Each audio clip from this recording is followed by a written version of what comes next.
It's me, the Matrix Refugee, on a balmy evening, July the 28th, 2015, and yep, I got busy again. Friday we won, as you probably have seen, because I had not actually 9,000, but at least 3 new videos of Killian the Keat. Friday night, well, Friday afternoon actually, the 3 of us went up to the bird breeder's bird store where he's being raised, and we went to see him, and we only intended to be there just a little while, but somehow it got to be an hour of us, talking to him and playing with him and petting him, and he got another little birdie haircut because I would say his feathers grew out, but uh, he's still flying around really good, so to kind of deter him from that, because we don't want him banging into things and getting himself hurt or worse, so trim the flight feathers on the leading edge of his wing and, contour them up a little bit so that he doesn't, you know, yeah, he doesn't, fly too hard. I mean, he can still flutter around a little bit, but, he's not, doing 360s around the ceiling light or something, but, he's getting to be a real sweetheart. I mean, he really likes me. He seems to like my mom. I mean, he sat on her hand and her shoulder and whatnot, and he just, as you can see in that one video, he was climbing around on her a little bit. He's going to be a great member of the family. I'm really, we're all in love with him already, and I think he likes us too. It's like, oh, it's these people again. Hello, people. He's so cute. And he's growing into himself. He's eating seed, so that's a good sign. He's coming along. He's growing nicely. I hate to see hitting his I hate to say hitting his landmarks along his growth whatnot, because that that sounds like I'm one of those parents that's overly concerned about their kid growing, but it's good to be concerned. Anyway, so.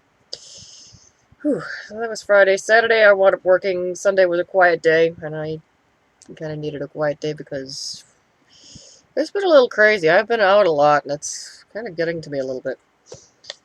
Oh, yeah, another thing on Saturday. Finishing up another writing project that I had going out. This was a writing piece for a writing contest in the Providence Journal, one of the main newspapers in Providence, Rhode Island. With Necronomicon coming up. Sorry, that was a post-it. If you saw a yellow thing, that was not a bird. That was a post-it falling off the laptop because I have the fan on and it blew it off. I came up with an idea. If I have writing deadlines for things, I started jotting them on post-it notes and sticking them onto the frame of my laptop. So, okay, it's right there. I can't ignore it. This is the deadline that you're supposed to be meeting, crazy writer person. So anyway, so I got one deadline thing right now, and that's the Lovecraftian romance story, which I need to get back to writing prompto, because it's not going to write itself, and I don't want to wait too long like I did the last time and miss the window of opportunity, because this is shaping itself into a longer story. So plus they're accepting fairly long stories, and this one wants to be a long one, so we'll see what happens.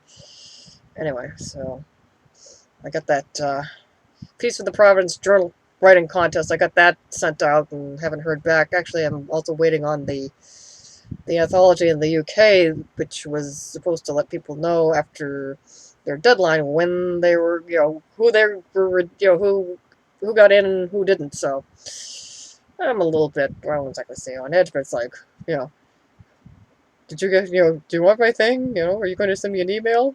Where's the email? The suspense is bugging me. Not really.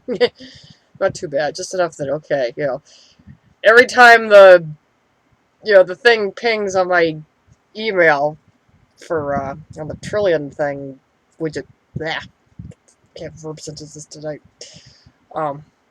Every time that email thing pings on Trillion, it's like, ooh, did I get something about one of my stories? Nope. Which can be a little bit of, still waiting. And if all else fails, if these two things don't get accepted, I can just, start smacking them together into my own personal short story collection, which, I might slowly start putting together. I think all the rejects are going to wind up in their own little book. That's the way it's shaping up. So, anyway, there's that. And yesterday was housework. Housework and tagging roleplay tags and reading. I started reading another Uncle Stephen novel. For those of you who are unfamiliar with some of my lingo, by Uncle Stephen, I mean Stephen King. Not that he's my uncle, but my dad once had a coworker who was one of Stephen King's nephews. And he was, I won't exactly say always telling stories about Uncle Stephen, but he shared some, interesting, little tidbits into the life of America's probably most famous living horror writer. So ever since then, we started referring to Stephen King as Uncle Stephen. So, oh, is there another? Oh, is this Uncle Stephen's new novel? Yep, that's Uncle Stephen's new novel. Which is always fun to, witter about amongst ourselves. Part of our personal lingo, it would seem. Anyway, I've been reading his Duma Key, which I don't exactly say. I just randomly picked it up, and it was like, okay, I'm in the mood for something by Uncle Stephen. What am I going to read? Ooh, that looks interesting. This would be a good beach read, since it's set in Florida, mostly. So, my idea of a beach read. I heard from someone or other in one of the Facebook horror writing stuff pages that, Stephen King manages to make Florida seem like a really scary place. So, that's intriguing. It's like, you don't think of Florida as being scary. You think of it being balmy and tropical and, nice place to live when you want to get away from it all. But, there's always things lurking in the shadows. And Uncle Stephen is good at teasing those out. So, it's only in the first few chapters, but the setup is interesting. I'm liking the main character. He's rough around the edges, but, interesting. So, we'll see where this guy goes on his journey of healing through art and, getting into a warmer climate that's good for his physical maladies. So, it's going to be interesting where this story goes. So, today was a work day, and it was a bit of a warm one, so I might not be the most coherent because I won't exactly say the heat fried my brain, but I know, yeah, I work at a grocery store, and yes, we do have climate control, and it's nice and cool in there, but I work at the front end, at the registers, and there's doors opening and closing and letting in the warm air, so the front end gets toasty in the summer.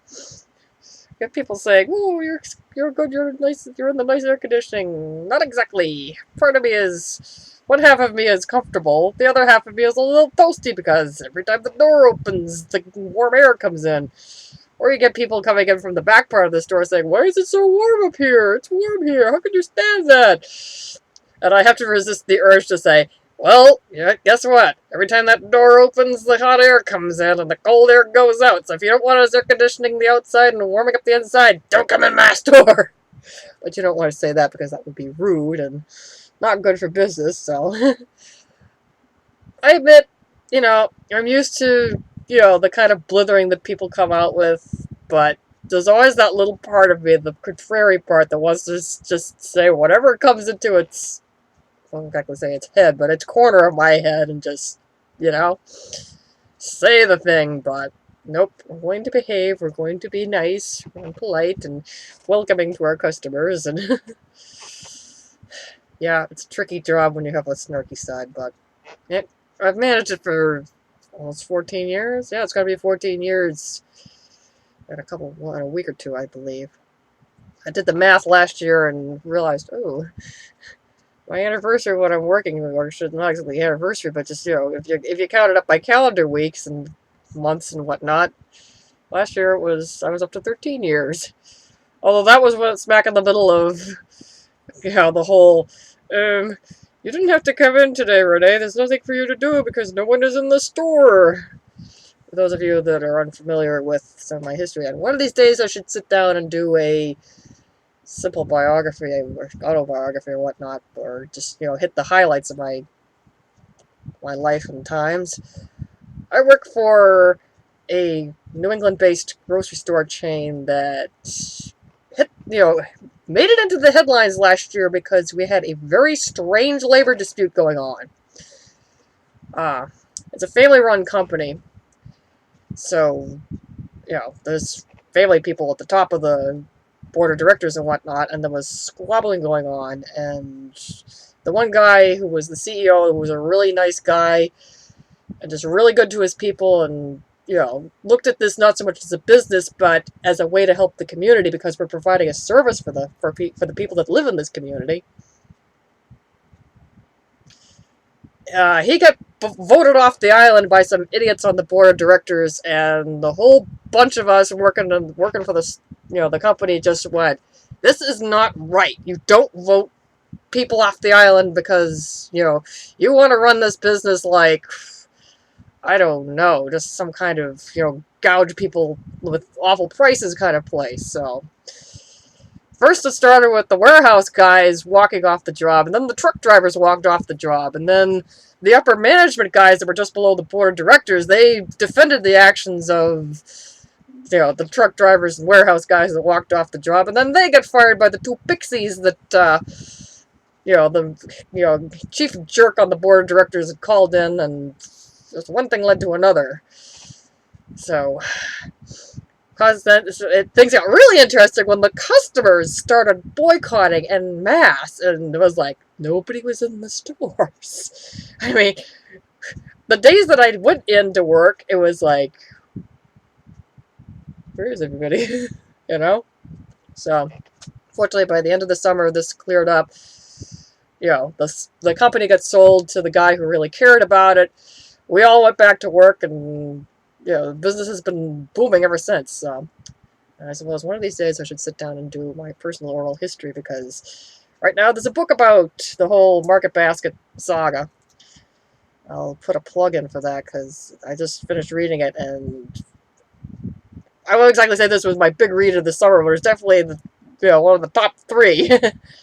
But it's written by a local news writer, and I guess I think, if I remember correctly, the other guy is an economics expert. So, the news writer guy had been following the whole saga since it started with some rumblings that happened in the summer of 2013. So this is going back almost 2 years. Actually, it is 2 years. So he'd been following all the shenanigans, and he knew he knew the story of what was going on, and the other guy could tell explain the nuts and bolts of running a company. So one of the interesting collaboration, but it was a really well-written book. It's really, really down to earth. I highly recommend it. Go on to Amazon or wherever you get your books from. Type in "We Are Market Basket" into the search engine, and you'll probably find it. In fact, there's one picture in it that I'm visible in. It's a crowd of people at a rally, supporting the return of our beloved Arthur T. Demoulas. And if you look closely, you can see a slightly goofy-looking, bespectacled girl wearing a maroon hat and waving her fist in the air. I won't exactly say I was doing the fist in the air kind of thing, but I think I had been trying to do a V for victory, and I somehow the brain-hand connection didn't work, and it looks like I'm shaking my fist. Maybe I was, because I'm angry that a kind person got his job taken away from him when he liked doing his job. He liked helping people. He liked running a company that's more like very, very humanely run, very humanly run, just very down to earth kind of guy. I mean, this guy started at the bottom when he was 13, 14, bagging groceries. In fact, I remember seeing him in the store once when it was crazy busy. I think it was I think this is the whole 2000 Y2K thing, and everyone was going crazy buying groceries just in case the Y2K bug hit, and our computers got knocked back to the difference engine days. I got called up front because at the time I was working in the bakery, I got called up front to bag groceries, and I'm bagging away, and I look over, and there's a guy in a business suit bagging groceries, and I figured, oh, okay, somebody in corporate showed up, and saw an open slot, and decided to pitch in. He turns around and I'm like, wait a minute, it's Artie DeMoulis begging. I mean, at that moment, I knew this guy was different. This guy is not just a CEO. This guy is a man. This guy is a human being who helps other human beings. I mean, there he is, bagging groceries like this is what he does every day. Which, come to think of it, was something that he did every day when he was a kid. So he hasn't lost sight of that, which is good to see in a business person. They haven't lost sight of, you know, the simple parts of the job. And it's not just a job, it's a way of helping people. So, how did I get off into the Market Basket saga? Okay, well, and that's it in a nutshell for how things panned out last summer, which is very different from this summer. This is a very quiet one. It has been a very quiet summer, which I don't mind. I could use a quiet summer after a summer of standing on a street corner with picking a protest sign over my head. We lost our jobs. Thanks a lot, Arthur S. DeMoulis. Yeah, there were two guys named Arthur in this family, which made it confusing. As I put it to one newspaper writer who interviewed me, it's the tale of two Arthurs. So one of these days maybe tonight I'll start doing the whole saga. We shall see. So I guess in the coming days, just keep an eye out for a new playlist or a new video or a new something or other where I sit down and tell the whole story of the Market Basket saga. So in the meantime, it's me, the Matrix Refugee, and that's how it was today.